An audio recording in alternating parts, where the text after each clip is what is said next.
Chapter 59. For the first few songs of the show, I feel the long drive in my body, stiff and heavy. I tune into my inner dialogue and it's voicing worry. I'm too tired. I drove too long. I can't play 2 shows. There's no way.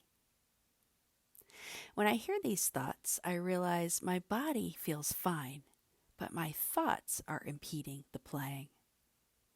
When I run my awareness from head to toe, I feel perfectly strong and able. The thoughts are causing me stress, summoning that heavy feeling as I play.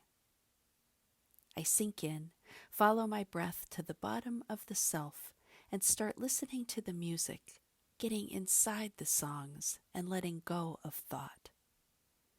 Where there is tension, I send breath, which opens and lubricates. Where there is dread, underneath is joy. I play well.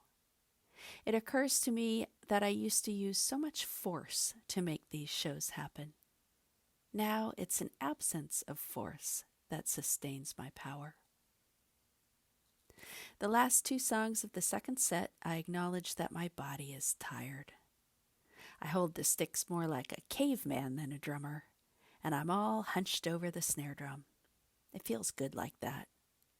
I keep trying to sit up straight, but my body is tired of supporting my big head. We end, and I'm happy, a feeling of accomplishment. I have very little ability for conversation, but I get to say hello to several happy rockers and relax into the long end of the night process, breaking down the drums, packing the equipment into the van, getting paid, rounding everyone up, driving to the hotel.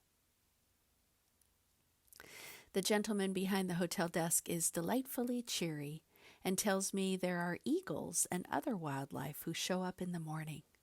It smells so good, dripping trees and a small lake. The band has a congratulatory drink, and I know I can sleep until 11 a.m. In the morning, I rise and check in with that part of me that watches.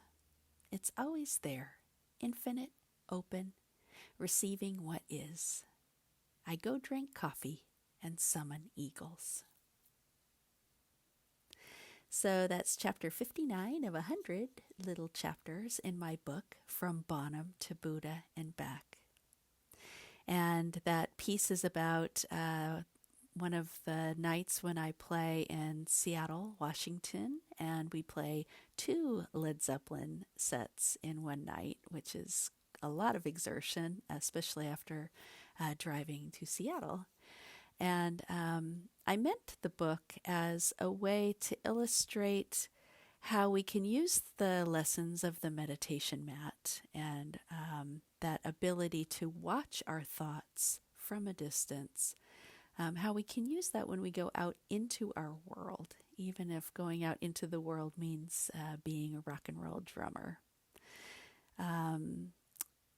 So I have been meditating for 30 years or so, and I thought it was interesting how the lessons of the meditation mat really show up in my music career as a drummer.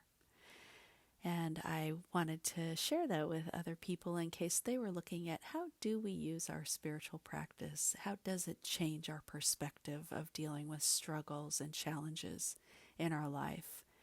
What's it like to be able to see the way that we're putting up barriers sometimes, our own barriers to being at ease and peaceful in the face of struggle and difficulty?